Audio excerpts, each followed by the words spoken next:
سامعین محترم، میں نے آپ کے سامنے سورہ روم کی پہلی 3 آیات اور سورہ بقرہ کی آیت نمبر 94 تلاوت کی ہے۔ موضوع اعجاز القرآن کے اعتبار سے ہی ہے۔ پچھلے جمعۃ المبارک کو بھی گفتگو قرآن کریم کی اعجازی شان یعنی معجزانہ شان پر ہوئی تھی کہ قرآن مجید کس طرح سے ایسا کلام ہے، ہر اعتبار سے اللہ کا زندہ معجزہ ہونے کا ثبوت پیش کیا ہے۔ ابتدا سے لے کر آج تک یہ معجزانہ شان اس کی قائم اور برقرار ہے۔ پچھلے جمعۃ المبارک کو میں نے قرآن کے چیلنج کے حوالے سے بات کی تھی کہ قرآن خود چیلنج کرتا ہے کہ اس جیسی کوئی یہ سورہ یا ایک آیت ہی اگر کوئی جو ہے وہ تمام انسان مل جائیں، جنوں کو بھی ملا لیا جائے، اللہ کے علاوہ جس کو چاہے شریک کر لے اپنا، اور اس جیسی ایک سورہ ایک آیت، اور اس ضمن میں وہ پس منظر آپ کے سامنے رہے کہ عرب جو ہیں وہ کلام پر کس قدر دسترس رکھتے تھے، اور عرب جو ہیں وہ کلام کی اہمیت اور کلام کے اندر فصاحت و بلاغت کے پہلوؤں سے کس قدر واقف تھے۔ وہ خود کو عربی ہی اسی لیے کہتے تھے کہ وہ اہل زبان ہیں، جبکہ عربوں کے علاوہ سب کو وہ اجمی کہتے تھے، گونگا۔ اجمی کا مطلب ہے گونگا، تو وہ سب کو غیر اہل زبانوں کو جو ہے وہ گونگا شمار کرتے تھے۔ اس لیے اپنے سے بڑھ کر جو ہے وہ زبان فہمی، زبان دانی، قادر الکلامی، فصاحت، بلاغت، علم معنی، لغت کے جتنے بھی علوم ہیں،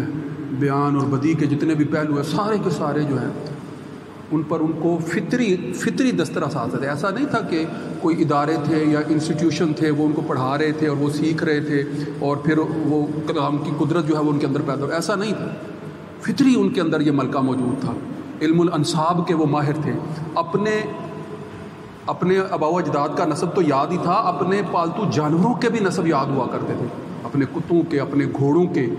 اپنے جو ہے وہ قیمتی جانوروں کے نسل در نسل نسب یاد ہوا کرتے تھے، یہ کون سی نسل ہے اور کہاں سے کس طرح سے چلی ہے، اور اس قدر حافظہ مضبوط تھا۔ تو ایسے حالات میں جب کہ وہاں پر قادر الکلام علم الانصاب کے، علم خطابت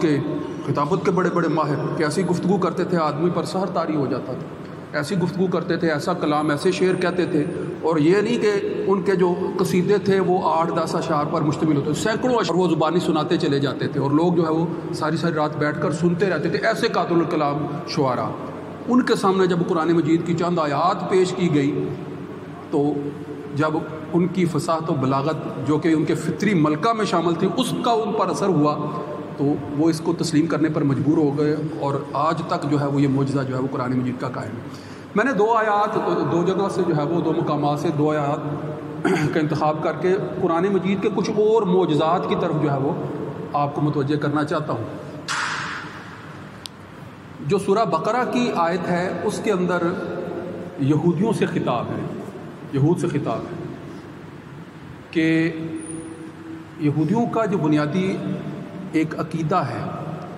وہ یہ سمجھتے ہیں کہ ہم اللہ کے انبیاء کی اولادوں میں سے ہیں، اور بعض انبیاء کو جب وہ الوہیت کے منصب پر فائز سمجھتے ہیں تو پھر وہ کہتے ہیں، مثلا عزیر ابن اللہ، یہودیوں کے نزدیک عزیر علیہ السلام اللہ کے بیٹے ہیں اور وہ بھی الوہیت کے منظر پر فائز ہیں۔ تو جب الوہیت کے منصب پر فائز انبیاء کے عقیدے کے تحت وہ اپنے آپ کو انبیاء کی اولاد کہہ رہے ہوتے ہیں تو اللہ کا چہیتا اپنے آپ کو کہہ رہے ہوتے ہیں، اللہ کے جو ہے وہ مقربین میں خود کو شمار کر رہے ہوتے ہیں، اور اللہ تعالیٰ جو ہے وہ ان کو جنت میں ضرور داخل کرے گا، چاہے یہ گناہ گار بھی ہوں، چاہے جو کچھ بھی کر لیں۔ یہ ایسی چہیتی قوم ہے، ایسی یہ یہود یعنی بنی اسرائیل کے یہود کا یہ عقیدہ ہے کہ وہ دوزخ میں نہیں داخل کیے جائیں گے، وہ جنت میں داخل کیے جائیں گے۔ اگر ہم میں سے کوئی گناہ گار وہ کہتے ہیں ہوا بھی تو کچھ تھوڑی دیر کے لیے جہنم میں اگر گیا بھی تو بالآخر جو ہے وہ جہنم سے نکال کر جو ہے وہ دائمی طور پر جنت میں داخل کر دیا جائے گا، اور اس کے لیے جو ہے وہ اس کے عقیدے کا درست ہونا کوئی ضروری وہ اپنے عقیدے کو اپنے تائیں چونکہ درست سمجھ رہے ہیں، لہٰذا ان کا یہ عقیدہ ہے کہ وہی حق پر ہیں۔ پس منظر کے طور پر آپ نے یہ بات ذہن میں رکھنی ہے کہ یقیناً اللہ تعالیٰ نے جب انبیاء مبعوث فرمائے ہیں تو جس وقت میں جس دور میں جو نبی مبعوث رہا ہے ان پر ایمان لانا اور ان کی اتباع کرنا ہی دین تھا، دین اسلام، دین حق تھا۔ ان کی اتباع کرنا، یہ نہیں ہے کہ انبیاء کی دعوت سامنے آ چکی ہے اور انبیاء کا انکار بھی کریں اور دین حق پر بھی اپنے آپ کو بیان کریں، ایسا نہیں ہے۔ مگر یہ اس وقت کی بات نہیں ہو رہی کہ جب انبیاء کی اتباع میں وہ تھے، یہ اس وقت کی بات ہو رہی ہے جب آپ صلی اللہ علیہ وآلہ وسلم کی بعثت ہو چکی ہے۔ وہ اپنے سابقہ انبیاء پر کسی نہ کسی صورت میں ایمان تو رکھتے ہیں مگر آپ صلی اللہ علیہ وآلہ وسلم کا انکار کرتے ہیں۔ یہ اب اس وقت کی بات ہے کہ جب آپ ان کے سامنے دعوت حق پیش کر رہے ہیں، اور یہود و نصارہ کا تو یہ معاملہ رہا ہے کہ نبوت اور رسالت کے معاملے کو جس قدر یہ سمجھتے تھے کوئی اور قوم نہیں سمجھتی تھی، جس قدر وضاحت کے ساتھ ان کو اس بات کا علم تھا۔ لہٰذا جب ان کا یہ عقیدہ تھا کہ وہ ہر حال میں جنت میں داخل کیے جائیں گے، اور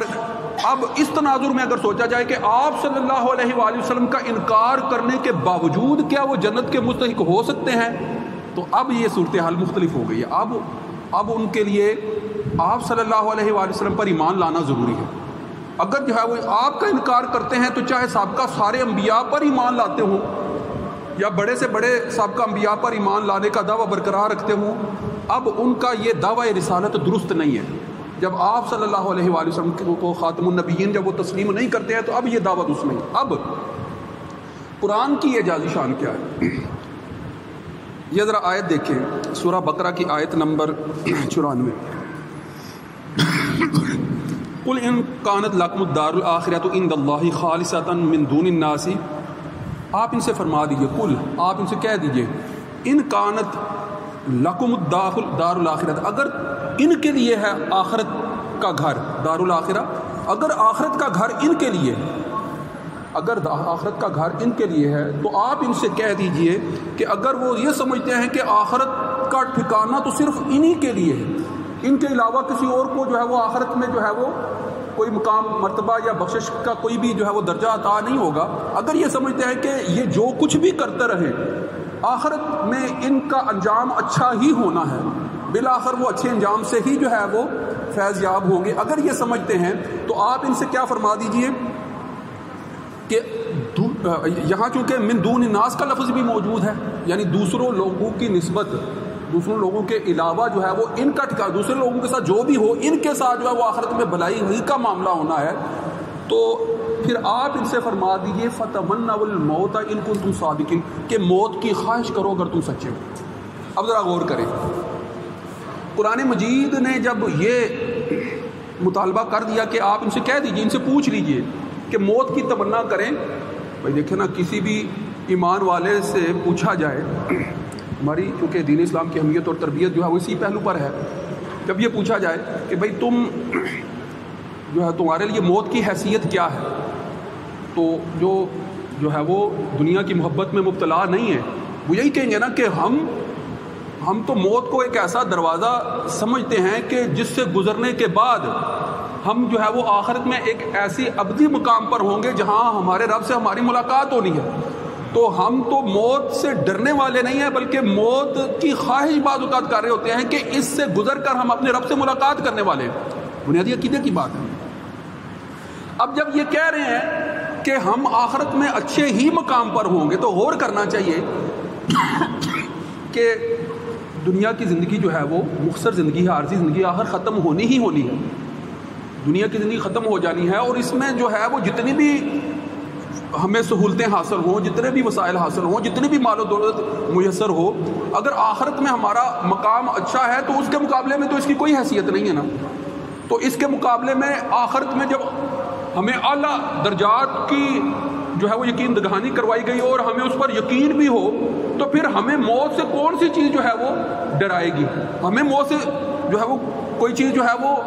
ڈرانے والی پھر نہیں ہو سکتی ہے۔ لہٰذا ہمیں اگر کوئی کہے گا بھی کہ اچھا تم صرف یہ دعویٰ کرو، یہ خواہش کرو، زبان سے اتنا کہہ دو کہ ٹھیک ہے مجھ پر موت طاری ہو جائے اگر میں جھوٹا ہوں، مجھ پر موت طاری ہو جائے، میں تمنا کرتا ہوں کہ میں چونکہ آخرت میں بڑے اعلیٰ مقام پر ہوں گا، تو موت کی خواہش کرو۔ آپ ان سے کہیں، یہ یہود جو آپ کو غلط ثابت کر رہے ہیں، جو آپ کے خلاف ہیں، جو آپ کا انکار کر رہے ہیں، مگر جب ان سے کہا گیا تو ہرگز وہ آپ صلی اللہ علیہ وآلہ وسلم کو ظاہری طور پر جھٹلانے کے لیے بھی اس بات کا اظہار نہیں کر سکتے کہ ٹھیک ہے ہم کرتے ہیں موت کی خواہش۔ کبھی موت کی خواہش نہیں کرتے۔ دنیا میں اس قدر جو ہے وہ منہمک ہے، دنیاوی معاملات کے اندر، دنیاوی زندگی کے اندر، دنیا کی محبت میں اس قدر جو ہے وہ لتڑے ہوئے کہ آپ صلی اللہ علیہ وآلہ وسلم کے سامنے جو ہے وہ آپ کا ابطال کر رہے ہیں، ہر سطح پر جو ہے وہ کوشش کر رہے ہیں آپ کو جھٹلانے سے کے لیے صرف زبان سے اتنا ہی کہہ دیتے نا کہ ٹھیک ہے ہم، مگر جانتے تھے یعرفونہ کما یعرفون ابناہم، جیسے وہ اپنے بیٹوں کو پہچانتے تھے بالکل ویسے ہی آپ صلی اللہ علیہ وآلہ وسلم کو پہچانتے تھے کہ آپ اللہ کے سچے رسول ہیں۔ بغض تھا، حسد تھا، اناد تھا، دنیاوی محبت تھی، دنیاوی معاملات میں اس قدر لتڑے ہوئے تھے کہ زبانیں صرف اس قدر کہ آپ کو چلے جھٹلا ہی دیں زبانی اس قدر جو ہے وہ دعویٰ کرنے کے لیے بھی تیار نہیں تھی کہ پہچانتے تھے کہ اگر جو ہے وہ آپ صلی اللہ علیہ وسلم نے فرمایا کہ اگر یہ جو موت کی تمنا کرتے تو ان کی تھوک بھی جو ہے وہ منہ سے باہر نہ نکلتی، یعنی تھوک بھی اٹک کر رہ جاتی، موت اس سے بھی پہلے جو ہے وہ ان پر حملہ ہو جاتی کہ نبی کو جھٹلانے اور اس کے جو ہے وہ ثابت سامنے جو ہے۔ تو یہ قرآن کی اعجازی شان ہے، قرآن جو دعویٰ فرما رہا ہے، آپ سے جو ان سے کہہ رہے ہیں دعویٰ فرما رہے ہیں، تو ظاہری طور پر جو ہے وہ ان کو عاجز بنا رہے ہیں کہ قرآن میں اللہ جو دعویٰ فرما رہے ہیں یہ اس دعوے کے مطابق جو ہے وہ عمل تو کر کے دکھائیں، اس دعوے کے مطابق جو ہے وہ تھوڑا سا اظہار تو کر کے دکھائیں۔ اگر یہ سچے ہیں، ان کو اگر تم سچے ہو تو صرف موت کی تمنا ہی کر کے دکھاؤ، اگر جو ہے وہ تھوڑی سی تمنا کر کے تم اپنے دعوے کو ثابت جو ہے وہ کر سکتے ہو، سچا کر سکتے ہو، اور تمہیں یقین ہے کہ موت جو ہے وہ برحق ہے اور اللہ تعالیٰ ہمارا آخرت میں انجام جو ہے وہ اچھا کرے گا، تو کرو، اس کا اظہار تو کرو۔ تو اس سے بھی وہ قاصر تھے۔ یہ زندہ اور ظاہر معجزہ تھا قرآن کا، قرآن کے اس حکم کا، قرآن کی اس آیت کا، سورہ بقرہ کی اس آیت نمبر 94 کا، کہ جو ان کے سامنے جو ان کو کہا جا رہا ہے اور وہ پھر زبانیں ان کی جو ہے وہ حرکت تک نہیں کر پا رہی۔ تو یہ تو بنیادی، چونکہ دوسرا موضوع بھی اسی سے منسلک تھا، میں نے اس پر بھی بات کرنی تھی، اشارہ کر دیتا ہوں۔ الف لام میم غلبت الروم، یہ اس وقت کی بات ہے جب آپ صلی اللہ علیہ وآلہ وسلم ہجرت کر کے مدینہ تشریف لا چکے تھے۔ اس وقت کی دو بڑی سپر پاوریں روم اور ایران، جس طرح آج کی سپر پاوریں آپس میں کشمکش میں جو ہے وہ لگی ہوتی ہیں، یعنی روس جو ہے وہ امریکہ کو، امریکہ روس کے خلاف، اور پھر اب جو ہے وہ موجودہ حالات میں چائنا، تو کوئی نہ کوئی کشمکش کر، اس وقت روم اور ایران کی کشمکش ہوا کرتی تھی۔ یہ بڑی سلطنت ہے، کیسر روم اور کسرا ایران، یہ ان کے بڑے سلطنت کے بادشاہ ہوا کرتے تھے۔ ان کے متعلق قرآن مجید نے کہا کہ غلبت الروم، یعنی روم مغلوب ہو جائے گا، اور پھر بعد مغلوب ہونے کے پھر یہ دوبارہ روم والے غالب آ جائیں گے۔ اور مشرکین جو ہے وہ اس بات کا تصور بھی نہیں کر سکتے تھے کہ رومی مغلوب ہونے کے بعد پھر غالب آ جائیں گے، جس قدر وہ شکست سے دو چار تھے۔ اب قرآن کی یہ پیشین گوئی، قرآن کا یہ دعویٰ کس طرح سچا ثابت ہوا، یہ بھی جو ہے وہ تاریخ جو ہے وہ اس کی گواہ ہے، شاہد ہے، سیرت کے اوراق اس کے گواہ ہے، شاہد ہے، تفسیر کی کتابیں اس کی گواہ ہے، شاہد ہے۔ اس پر انشاءاللہ آئندہ تفصیل سے گفتگو کروں گا۔ وآخر دعوانا الحمدللہ رب العالمین۔ سنتے ہیں ادا فرمائیں۔